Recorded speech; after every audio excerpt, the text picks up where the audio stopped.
Le café du quartier gothique de Barcelone vibrait d'une agitation feutrée ce matin-là, quand la porte s'ouvrit avec un tintement cristallin qui sembla annoncer un orage. Léa, derrière le comptoir, essuyait une tasse d'un geste machinal, ses doigts tachés d'espresso encore humides de la nuit précédente. Soudain, une voix tranchante comme une lame catalane fendit l'air. « Je vous engage. 1 000 € par mois, plus un appartement à Exemple. Soyez ma fiancée. » Léa leva les yeux, et son cœur manqua un battement. Devant elle se tenait Chloé de Montfort, l'héritière des vignobles bordelais exilée à Barcelone pour fuir les chaînes familiales, une silhouette sculptée par les vents du Roussillon, avec des yeux verts qui transperçaient comme les flèches de la cathédrale de la Seu. La barista, une orpheline de 25 ans aux boucles noires ébouriffées par les vapeurs de la machine à expresso, éclata d'un rire nerveux qui résonna comme un défi au destin. Mais Chloé ne souriait pas, son regard était un abîme, et dans cet abîme, Léa entrevit son propre reflet, une femme piégée dans la routine des tasses ébréchées, rêvant secrètement des embruns de sitges et des nuits où l'amour n'était pas un contrat. Chloé s'assit sur le tabouret le plus proche, ignorant les regards curieux des habitués, ces vieux Catalans aux moustaches jaunies par le tabac, qui sirotaient leur cortado en murmurant des ragots sur les étrangers riches qui venaient polluer le baril gothique. « Écoutez-moi bien, mademoiselle, demanda-t-elle, son accent français roulant comme un vin de Grave, d'où mes corsets d'autorité. Léa. Juste Léa, répondit la barista, croisant les bras sur sa poitrine menue, où un tatouage discret d'une encre marine émergeait du col de sa chemise. Elle avait grandi dans les ruelles étroites de Gracia, élevée par une tante qui tenait une petite épicerie de produits bio, apprenant à verser le lait avec la précision d'un horloger suisse. Les hommes et parfois les femmes venaient pour son sourire en coin, mais repartaient avec un café trop amer, car Léa n'offrait jamais plus que des mots légers et des œillades fugaces. L'amour ? Une illusion pour les touristes qui photographiaient la Rambla sous la pluie. Léa, donc. Parfait. J'ai besoin d'une fiancée. Fausse, bien sûr. Ma famille arrive de Bordeaux dans 3 semaines pour inspecter les vignobles que j'ai hérités ici, à Priorat. Ils exigent un mariage pour sceller l'alliance avec un consortium madrilène. Si je refuse, ils me déshéritent. Vous, avec votre air innocent et vos mains qui sentent le café torréfié, vous ferez illusion. 6 mois, pas plus. Ensuite, un chèque à 6 €. Léa posa la tasse si fort que l'anse se fendit. Vous êtes sérieuse ? Je ne suis pas une actrice de telenovela. Et pourquoi moi ? Il y a des tonnes de mannequins à Barcelone qui vendraient leur âme pour un rôle comme ça. Chloé se pencha en avant, son parfum de jasmin et de sel marin envahissant l'espace confiné. À 32 ans, elle portait les stigmates d'une vie de privilèges empoisonnés, une cicatrice fine sur la tempe, souvenir d'une chute de cheval lors d'une chasse à courre trop arrosée, et un cœur bardé de ronces depuis que sa dernière amante, une sculptrice parisienne nommée Isabelle, l'avait quittée pour un galeriste plus stable. Exilée à Barcelone pour gérer les vignobles familiaux, ces coteaux arides de Priorat où le grenache mûrissait sous un soleil impitoyable, Chloé cherchait l'anonymat dans la fureur cosmopolite de la ville. Mais la famille appelait, et avec elle, le fantôme d'un devoir qu'elle haïssait. Parce que vous êtes réelle, Léa. Pas polie comme ces poupées de la haute société. Et parce que, en vous voyant servir ce vieux avec une patience d'ange, j'ai su que vous aviez faim de plus que ces murs noircis par la fumée. Dites oui, et demain, vous quittez cet enfer pour un Pentouse avec vue sur la mer. Les heures s'écoulèrent dans un brouillard. Léa ferma le café plus tôt, prétextant une migraine, et erra le long des Ramblas où les mimes immobiles défiaient les passants. La proposition de Chloé tournoyait dans sa tête comme une gifle de Mistral. Fausse fiancée ? À 25 ans, Léa n'avait connu que des flirts éphémères, une prof de yoga à la peau olive qui l'avait embrassée sous les platanes de Park Güell, une touriste suédoise aux dreadlocks blondes qui avait disparu avec l'aube.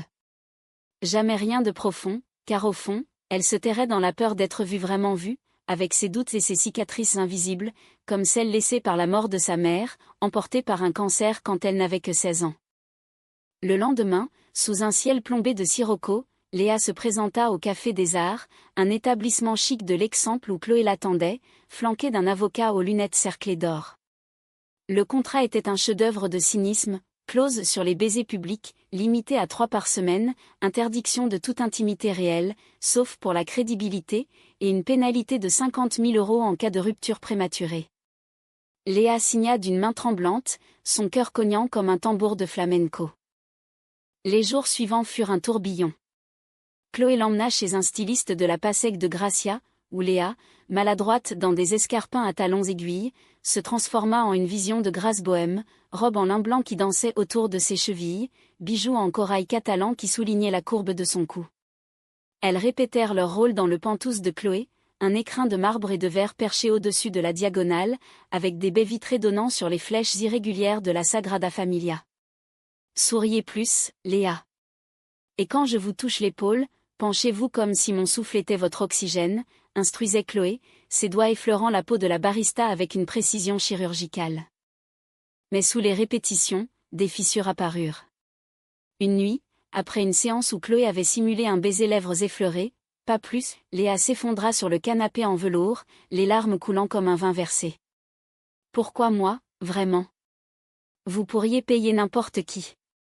Chloé, un verre de priorat à la main, s'assit à ses côtés, son masque d'aristocrate craquelant pour la première fois. Parce que vous me rappelez moi, à votre âge. Piégé dans un café parisien, servant des snobs qui ne voyaient pas la femme derrière le tablier. Et parce que... Vos yeux, Léa. Ils ont cette lueur de sitge au crépuscule, libre et sauvage. Leur première sortie publique fut un gala au Lycée, l'opéra baroque de la Rambla. Léa, le bras passé sous celui de Chloé, sentit les regards comme des flèches empoisonnées, les amis de Chloé, ces expatriés français au rire forcé, murmuraient sur cette barista vulgaire, les catalanistes purs et durs, avec leurs foulards à rayures, toisaient l'intruse française. Mais au milieu de la fosse d'orchestre, alors que les violons pleuraient un air de Puccini, la main de Chloé glissa dans la sienne non pour la galerie, mais par instinct. Léa serra plus fort, et pour la première fois, le mensonge parut vrai. Bientôt, la famille arriva. Les de Montfort débarquèrent en convoi Mercedes, un cortège de tantes en perles et d'oncles bedonnants sentant le cognac. Le dîner au Masia de Priorat, une hacienda nichée dans les vignes, fut un champ de mine. La mère de Chloé, une veuve aux lèvres pincées nommée Elisabeth, scruta Léa comme un sommelier un vin suspect. Une barista? Ma fille, as-tu perdu l'esprit? Nous parlions d'une alliance avec les Alvarez de Madrid, pas d'une serveuse. Léa, les joues en feu, répondit d'une voix ferme forgée dans les nuits solitaires. L'amour n'est pas une transaction, madame. C'est un feu qu'on allume ensemble. Chloé rit, un rire qui masquait sa fureur, et leva son verre. Mais plus tard, seule avec Léa dans une chambre aux murs de pierre ocre, elle murmura « Merci. Vous êtes plus forte que je ne le serai jamais. » Leurs regards se croisèrent, et l'air s'alourdit d'une tension nouvelle pas feinte, mais électrique, comme l'orage qui gronde sur la Costa Brava. Pourtant, les ombres planaient.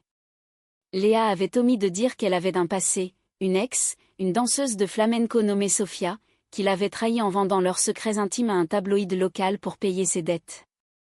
Et Chloé cachait son propre fantôme, Isabelle, qui n'était pas partie pour un homme, mais pour une autre femme, une rivale que Chloé avait jadis aimée avant de la briser par jalousie.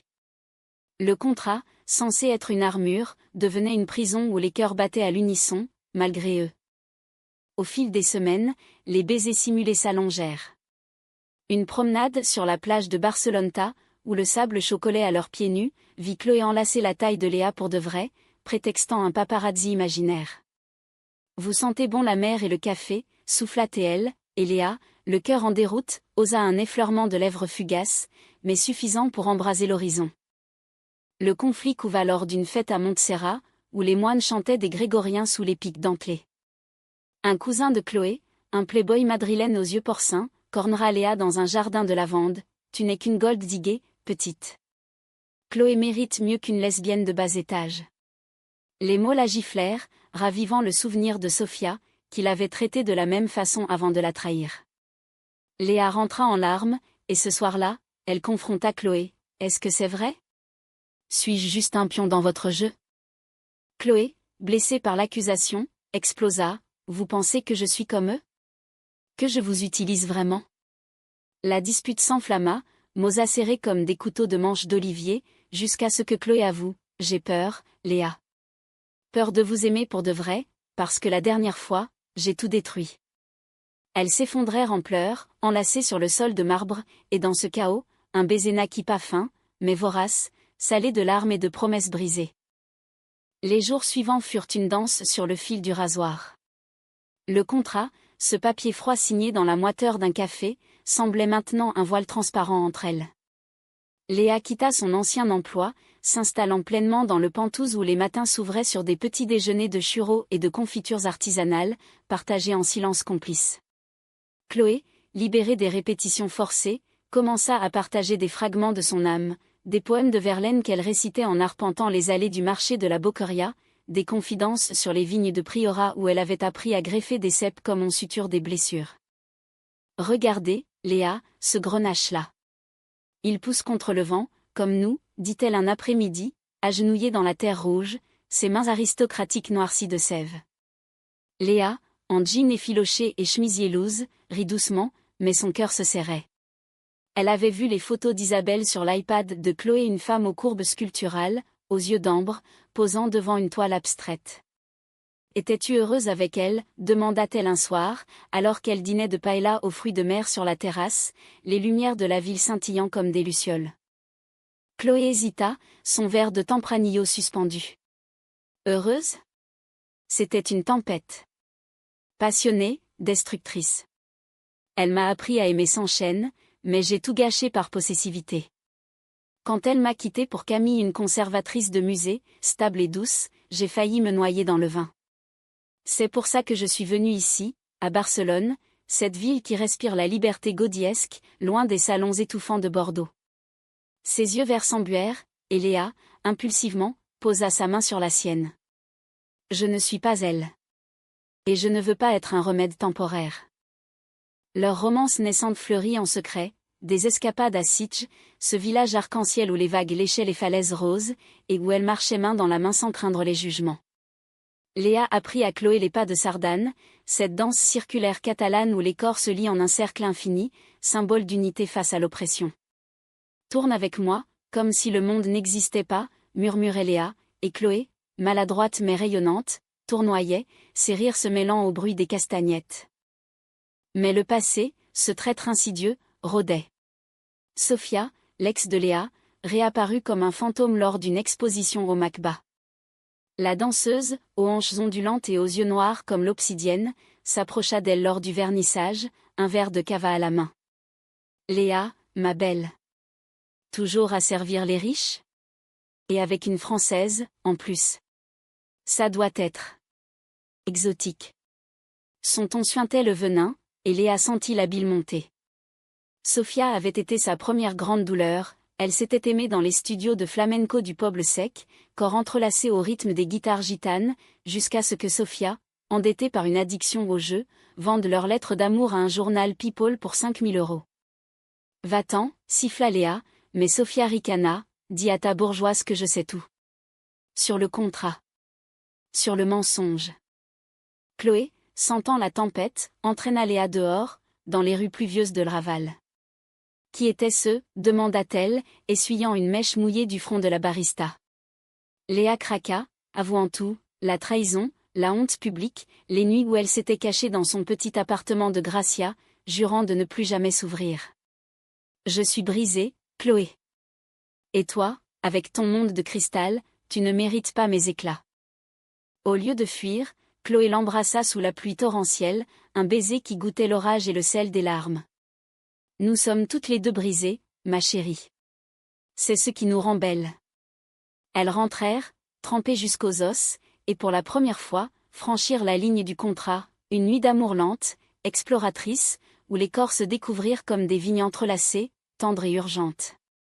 Léa traça des motifs sur la peau de Chloé avec ses lèvres, murmurant des mots en catalan, Évule, je te veux, tandis que Chloé, les yeux fermés, se laissait aller à une vulnérabilité qu'elle n'avait connue qu'en rêve. Leur idylle s'épanouit, mais la famille de Chloé resserrait l'étau. Elisabeth organisa un dîner formel à la Casa Leo Morra, une maison moderniste de la discorde, où les lustres en cristal projetaient des arcs-en-ciel sur les convives. Les Alvarez de Madrid étaient là, menés par Don Raphaël, un veuf aux manières de torero, qui toisait Léa comme une proie. Une union fructueuse, Chloé. Mais cette compagne Elle n'apporte rien à la table, si ce n'est du café froid. Les mots firent mouche, et Chloé, piquée au vif, riposta. Léa apporte la vie, père Alvarez. Pas des chiffres sur un bilan. La tension culmina quand Sofia, mue par une vengeance mesquine, envoya un email anonyme à Elisabeth, des extraits du contrat, scannés en secret par un ami commun. Le lendemain, l'enfer se déchaîna. Elisabeth débarqua aux Pentouzes, brandissant son iPad comme une arme. Une mascarade. Tu nous humilies, Chloé. Déshéritage immédiat. Et toi, petite traînée, dehors. Léa, le cœur en lambeaux, ramassa ses affaires en silence, mais Chloé la retint. Non. C'est fini, les jeux. Léa est ma vie, pas un contrat. La dispute familiale fut un ouragan, cris en français et en espagnol, verres brisés contre les murs de pierre. Chloé choisit Léa, renonçant à l'héritage dans un geste de défi pur. Mais la trahison de Sofia avait semé le doute. Léa, hantée par son passé, se demanda si Chloé ne regrettait pas déjà. « Et si tu me quittes, comme Isabelle » murmura-t-elle une nuit, levée contre elle. Chloé, les doigts dans les cheveux noirs de Léa, répondit « Jamais. Tu es mon ancre, pas ma chaîne. » Pourtant, le doute rongeait.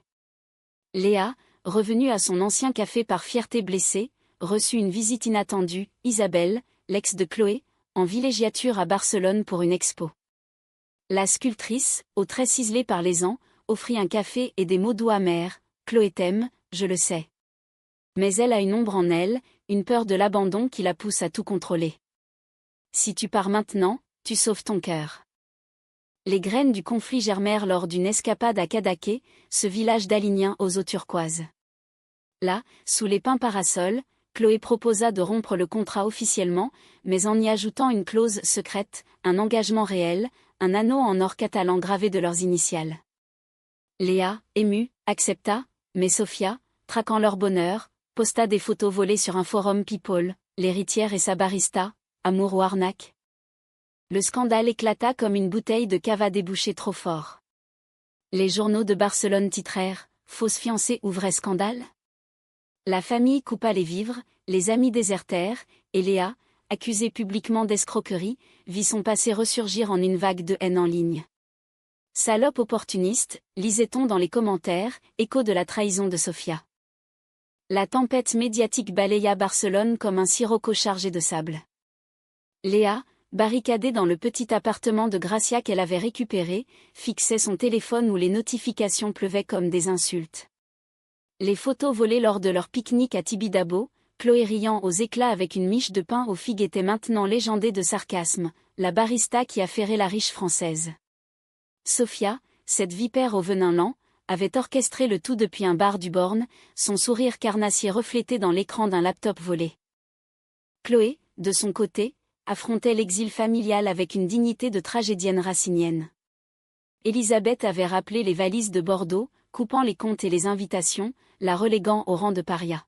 « Tu as choisi cette aventurière au lieu de ton sang », avait hurlé sa mère au téléphone, sa voix craquelée par la fureur. Mais Chloé, dans le Pentouse vidé de ses ombres dorées, ne regrettait rien. Elle arpentait les pièces nues, un verre de vin bon marché à la main du Rioja bas de gamme acheté au supermarché du coin, et composait des lettres qu'elle ne postait jamais, des odes à Léa où les mots coulaient comme le vin nouveau. Leur séparation forcée dura une semaine, 7 jours d'enfer où Barcelone, cette amante capricieuse, semblait conspirer contre elle. Léa reprit son poste au café du Gothique, mais les clients, autrefois complices, la regardaient maintenant avec pitié ou méfiance. C'est elle, la fausse fiancée, chuchotait-on derrière les tasses. Une nuit, accablée, elle descendit vers le port olympique, où les lumières des yachts dansaient sur l'eau noire. Assise sur un banc, les genoux ramenés contre la poitrine, elle laissa les larmes couler, se rappelant les mots de sa tante. « L'amour, c'est comme le flamenco, ma fille, il brûle, il saigne, mais il guérit. » C'est là que Chloé la trouva, guidée par un instinct primal, comme un vin qui appelle son cépage. Elle s'approcha sans un mot, s'assit, et entoura Léa de ses bras.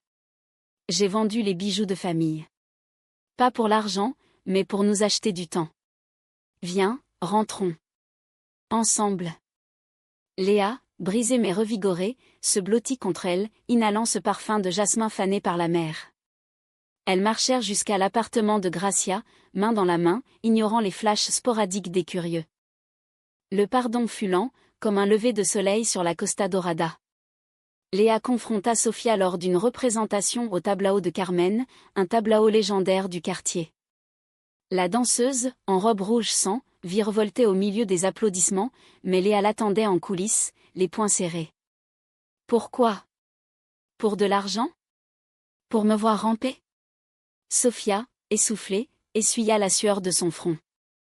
Parce que tu m'as quitté sans un regard en arrière, Léa. Tu as trouvé du réconfort dans tes cafés, et moi, j'ai sombré. C'était ma revanche. Mais je regrette. Tu mérites mieux que mes poisons. Les mots, inattendus, désarmèrent Léa. Au lieu de haïr, elle vit en Sofia un miroir brisé, une femme blessée par l'amour, comme elle. Par Sofia. Et guérie. Pour toi. La danseuse hocha la tête, et pour la première fois, une trêve fragile s'installa pas de l'amitié, mais une libération. Chloé, de son côté, affronta Isabelle lors d'un appel surprise. La sculptrice, depuis Paris, avoua, j'ai vu les articles. Tu as changé, Chloé. Cette Léa. Elle te rend vivante. Ne la lâche pas, comme tu m'as lâché. Les excuses, tardives, pansèrent une plaie ouverte, et Chloé raccrocha avec une légèreté nouvelle, prête à réécrire son histoire. Leur réconciliation culmina lors d'une escapade à Montserrat, ce monastère perché comme un nid d'aigle. Elles grimpèrent les sentiers escarpés, essoufflées par l'altitude et l'émotion, jusqu'à la basilique où la Vierge noire veillait, énigmatique. Là, au milieu des pèlerins silencieux, Chloé s'agenouilla non pour prier, mais pour offrir à Léa un anneau simple, forgé par un artisan de Vic. Pas un contrat, cette fois. Une promesse. Veux-tu être ma femme, dans la joie et la tempête? Léa, les yeux brillants, répondit par un baiser qui effaça les doutes. Mais le destin, ce farceur catalan, réservait encore un coup. À leur retour, un avocat des de Montfort les attendait aux Pentouzes. Élisabeth, rongée par le remords après un malaise cardiaque, offrait une trêve. Reviens, ma fille. Et amène-la. J'ai compris. L'amour n'est pas une vigne qu'on taille, il pousse comme il veut. Le dîner de réconciliation, au Masia de Priorat, fut un ballet d'émotions. Élisabeth, fragile dans sa robe de soie grise, serra Léa dans ses bras, un geste maladroit, mais sincère. Pardonne-moi. J'ai vu en toi une menace, pas une lumière. Les Alvarez, surpris, levèrent leurs verres, et pour la première fois, le vin coula sans amertume. Pourtant, le vrai test vint avec le scandale persistant. Sofia, repentie, témoigna publiquement, une interview au journal local où elle avouait sa manipulation, lavant l'honneur de Léa. Les médias pivotèrent, transformant l'histoire en conte romantique, de la tromperie à l'amour vrai, la barista et l'héritière conquièrent Barcelone. Mais au cœur de ce tourbillon, le conflit interne de Chloé ressurgit. Une nuit, hantée par un cauchemar d'abandon, elle réveilla Léa en sanglots. Et si je te brise, comme Isabelle? Ma possessivité. Elle est un poison. Léa, calme comme la mer d'huile de la Méditerranée, répondit, alors nous guérirons ensemble. L'amour n'est pas parfait, il est humain. Leur engagement s'approfondit lors d'une cérémonie intime à la plage de Garraf, sous un ciel étoilé. Pas de prêtre, juste elles deux, un violoniste gitano jouant des airs de Falla, et des amis choisis, la tante de Léa, aux yeux humides, et un cousin de Chloé, converti à leur cause. Elles échangèrent des vœux en français et catalan, promettant fidélité non par contrat, mais par choix. Les mois suivants furent une renaissance. Chloé, délestée de l'héritage oppressant, transforma les vignobles en un projet humanitaire, des ateliers pour jeunes artistes LGBTQ+ de Catalogne, où le vin servait de toile pour des installations éphémères. Léa, libérée de la peur, reprit des études en œnologie à l'université de Tarragona, ses nuits remplies de lectures sur les cépages et de baisers volés dans les amphis. Barcelone, cette mosaïque vivante, les enveloppa de sa bienveillance chaotique. Elle dansait le samedi au Apollo, boîte mythique du peuple sec, où les corps se frôlaient sans jugement, et les dimanches, elle flânait au mercat de Sant'Antoni, marchandant des livres anciens et des fromages de brebis. La famille de Chloé, apaisée, visitait sporadiquement. Élisabeth, apprenant à sourire à Léa, envoyait des colis de Bordeaux non pour reconquérir, mais pour partager. Pourtant, l'ombre de la trahison n'avait pas totalement disparu. Sophia, en quête de rédemption, contacta Léa pour une collaboration, un spectacle de flamenco inspiré de leur histoire, Ombre et Vigne, au titre grec. Léa hésita, mais Chloé l'encouragea, le pardon libère plus que la vengeance. Va, et danse pour nous deux. La première, sous les pins centenaires du Montjuic, fut un triomphe. Sophia, en robe noire ajourée, tournoyait avec une fureur purifiée, et Léa, invitée sur scène pour un duo final, la rejoignit dans une étreinte chorégraphiée pas d'amour, mais de sœurs en douleur. Le public, ému, applaudit jusqu'aux étoiles, et Chloé, dans les coulisses, serra Léa contre elle, « Tu es mon héroïne ». Leur amour, forgé dans le feu, mûrissait comme un grand cru. Une grossesse surprise via une donneuse choisie avec soin apporta une nouvelle couche d'émotion. Léa, portant leur enfant, promenait son ventre arrondi le long de la Rambla del Raval, Chloé à ses côtés, main protectrice sur la courbe naissante. Une petite vigneronne, ou une barista en herbe, plaisantait Chloé, et Léa riait, ses yeux pétillants de cette joie simple que le contrat n'avait pu feindre. Le climax inattendu survint lors d'une vendange à Priorat. Les ouvriers, un mélange de gitans et d'immigrés marocains, chantaient des rotas tandis que les grappes éclataient sous les doigts.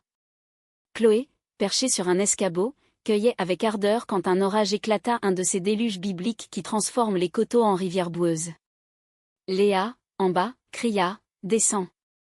Mais Chloé glissa, roulant dans la pente glissante, son corps heurtant les pierres avec un craquement sourd. Le monde s'arrêta. Léa dévala la colline, le cœur en vrac, et trouva Chloé inanimée, une entaille au front saignant doucement, pas mortelle, mais un rappel brutal de la fragilité. Les secours arrivèrent en hélicoptère, et à l'hôpital de Reuze, sous les néons froids, Léa veilla, tenant la main de son amour comme un talisman. « Ne me laisse pas, ma tempête », murmura-t-elle, et Chloé, revenant à elle, sourit faiblement, « Jamais. Tu es ma vigne éternelle. » La convalescence fut un pont vers la guérison profonde.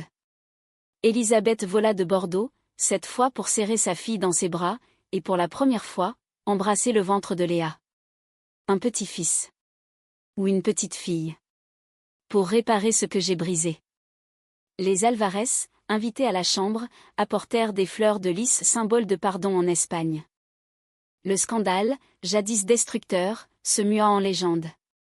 Un documentaire Netflix, Fausse fiancée, vrai cœur, raconta leur odyssée, touchant des milliers de cœurs LGBTQ+ en Europe. Sophia, star montante, dédia son prochain spectacle à elle, pour les amours qui survivent aux trahisons. L'accouchement, 9 mois plus tard, à la clinique privée de l'Exemple, fut un miracle de lumière. Une fille, nommée Aria en hommage aux airs du Lyseux, naquit avec les yeux verts de Chloé et le sourire espiègle de Léa. Dans la chambre baignée de soleil, entourées de leurs tribus recomposées, elles se jurèrent fidélité éternelle. Des années passèrent, et leur histoire devint un pilier de Barcelone, le « Café de l'amour vrai », ouvert par Léa dans le gothique, servait des expressos infusés de grenache, avec Chloé derrière le comptoir les week-ends, Aria babillant dans un porte-bébé. La famille élargie, tante, cousins, ex-repentis se réunissaient pour les vendanges, un cercle d'acceptation tissé de rires et de verres levés. Dans ce dénouement humaniste, où la trahison s'était muée en force, Chloé et Léa apprirent que l'amour n'est pas un contrat ni une danse parfaite, mais un chemin escarpé, bordé de vignes et de vagues, où l'on avance enlacé, prêt à affronter l'orage. Et sous le ciel catalan, éternellement bleu, elles marchaient, main dans la main, vers un horizon sans fin.